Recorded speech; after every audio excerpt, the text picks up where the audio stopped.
জানিয়ে দিব এই মুহূর্তে আমাদের হাতে এসেছে গুরুত্বপূর্ণ আপডেট আন্তর্জাতিক সংবাদের শিরোনাম। শুরুতেই থাকছে সর্বাত্মক যুদ্ধের জন্য প্রস্তুত ইরান। এবারে জানিয়ে দিব পুতিন নেতানিয়াহুর ফোনালাপ, আলোচনা হলো যা নিয়ে। এদিকে রাশিয়ার তেল শোধনাগারে হামলার দাবি ইউক্রেনের। সব শেষে জানিয়ে দিব যুক্তরাষ্ট্রের সহযোগিতায় পারমাণবিক সাবমেরিন বানাবে দক্ষিণ কোরিয়া, পরিণতি কি হবে। এতক্ষণ শুনছিলেন হাতে থাকা আপডেট সংবাদের শিরোনাম, এবারে বিস্তারিত। তবে তার আগে অনুরোধ রইল ভিডিওটিতে একটি লাইক এবং কমেন্ট করে জানিয়ে দিন ভিডিও সম্পর্কে আপনার মূল্যবান মতামত। আরও জানিয়ে দিন ভিডিওটি কোথা থেকে দেখছেন বা কোন জেলা থেকে দেখছেন। সর্বাত্মক যুদ্ধের জন্য প্রস্তুত ইরান। মধ্যপ্রাচ্যে আবারও উত্তেজনার আগুন জ্বলছে। সীমান্ত জুড়ে সামরিক তৎপরতা, রাজধানী জুড়ে জরুরি সতর্কতা, আর আন্তর্জাতিক মহলে বাড়ছে অস্বস্তি। আন্তর্জাতিক গণমাধ্যম সূত্রে জানা গেছে ইরান ঘোষণা দিয়েছে তারা সর্বাত্মক যুদ্ধের জন্য প্রস্তুত। প্রশ্ন উঠছে, তবে কি নতুন একটি বড় সংঘাতের দ্বারপ্রান্তে দাঁড়িয়ে আছে বিশ্ব? তেহরান সময় ভোরের দিকে ইরানের প্রতিরক্ষা মন্ত্রণালয় এক বিবৃতিতে জানায়, বিদেশি চাপ, সীমান্তে হামলা ও আঞ্চলিক মিত্রদের উপর আক্রমণের প্রতিক্রিয়ায় তারা পূর্ণমাত্রার সামরিক প্রস্তুতি গ্রহণ করছে। বিবৃতিতে বলা হয়, রাষ্ট্রের সার্বভৌমত্ব রক্ষায় ইরান সর্বাত্মক পদক্ষেপ নিতে প্রস্তুত। স্থানীয় কর্মকর্তাদের বরাতে জানা গেছে, গত কয়েকদিনে পারস্য উপসাগর, হরমুজ প্রণালী এবং পশ্চিমাঞ্চলীয় সীমান্তে মোতায়েন করা হয়েছে অতিরিক্ত ব্যালিস্টিক ইউনিট, ড্রোন স্কোয়াড্রন ও নৌবাহিনীর টহল জাহাজ। রাজধানী তেহরানে দেখা গেছে বিমান প্রতিরক্ষা ব্যবস্থার পুনর্বিন্যাস ও বড় আকারের মহড়া। প্রত্যক্ষদর্শীরা জানিয়েছেন, সীমান্তবর্তী এলাকায় রাতভর বিস্ফোরণ সদৃশ্য শব্দ শোনা গেছে। যদিও ইরানি সেনাবাহিনী একে রুটিন মহড়া বলে দাবি করছে, বিদেশি গোয়েন্দা বিশ্লেষকেরা মনে করছেন এ প্রস্তুতি আঞ্চলিক প্রতিদ্বন্দ্বী দেশগুলোর সাম্প্রতিক সামরিক পদক্ষেপেরই প্রতিক্রিয়া। এদিকে জাতিসংঘ পরিস্থিতি নিয়ে গভীর উদ্বেগ প্রকাশ করছে। সংস্থাটি সব পক্ষকে সংযম দেখানোর আহ্বান জানিয়ে বলছে, এই অঞ্চলে যে কোনো ভুল সিদ্ধান্ত পুরো মধ্যপ্রাচ্যকে অস্থিতিশীল করে তুলতে পারে।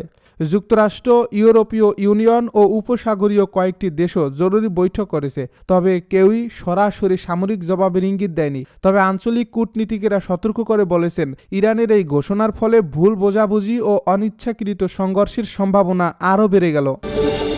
পুতিন নেতানিয়াহুর ফোনালাপ, আলোচনা হচ্ছে জানিয়ে। মধ্যপ্রাচ্য পরিস্থিতি নিয়ে ফোনালাপ করেছেন রাশিয়ার প্রেসিডেন্ট ভ্লাদিমির পুতিন ও ইসরায়েলের প্রধানমন্ত্রী বেনিয়ামিন নেতানিয়াহু।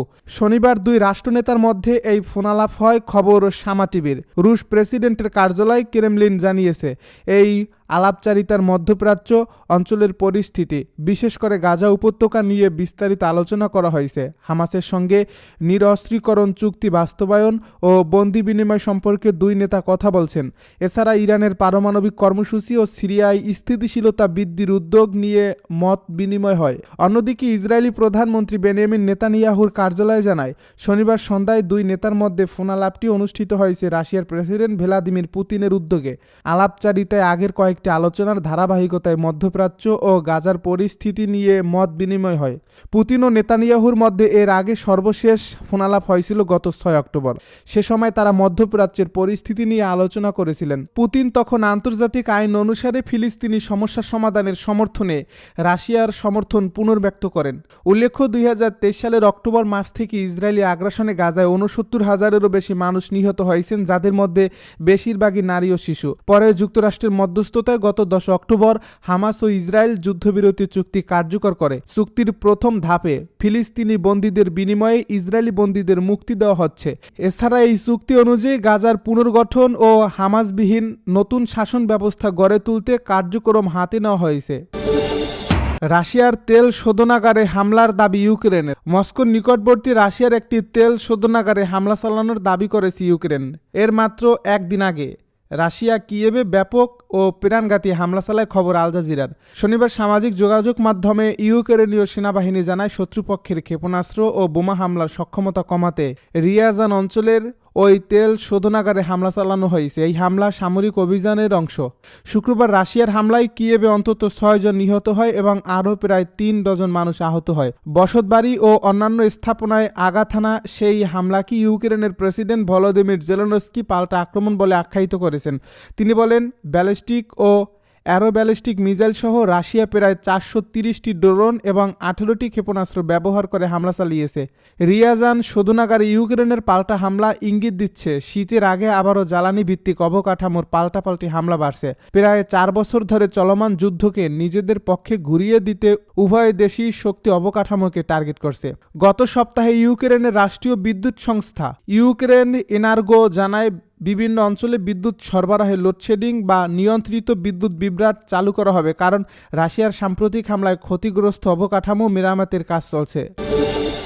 যুক্তরাষ্ট্রের সহযোগিতায় পারমাণবিক সাবমেরিন বানাবে দক্ষিণ কোরিয়া, পরিণতি কি? কোরীয় উপদ্বীপে ক্রমবর্ধমান উত্তেজনার মধ্যেই যুক্তরাষ্ট্রের সঙ্গে ঐতিহাসিক প্রতিরক্ষা চুক্তি করছে দক্ষিণ কোরিয়া। গত বৃহস্পতিবার হোয়াইট হাউস জানায় ওয়াশিংটন সিউলকে পারমাণবিক চালিত অ্যাটাক সাবমেরিন নির্মাণের বিষয়ে অনুমোদন দিয়েছে এবং জ্বালানি সরবরাহ সহ প্রযুক্তিগত সহযোগিতা সম্মত হয়েছে। যুক্তরাষ্ট্রসহ বিশ্বে মাত্র 6টি দেশ বর্তমানে পারমাণবিক চালিত সাবমেরিনের মালিক। এই তালিকায় যোগ দিতে যাচ্ছে দক্ষিণ কোরিয়া, যা দেশটির প্রতিরক্ষা সক্ষমতায় বড় পরিবর্তন আনবে বলে মনে করছেন বিশ্লেষকেরা। গত মাসে দুই দেশের মধ্যে নতুন বাণিজ্য চুক্তি হয়। সেখানে পারস্পরিক শুল্ক 25% থেকে কমিয়ে 15% করার সিদ্ধান্ত নেয় উভয় পক্ষ। এর বদলে যুক্তরাষ্ট্রে $350 বিলিয়ন বিনিয়োগের প্রতিশ্রুতি দেয় সিওল।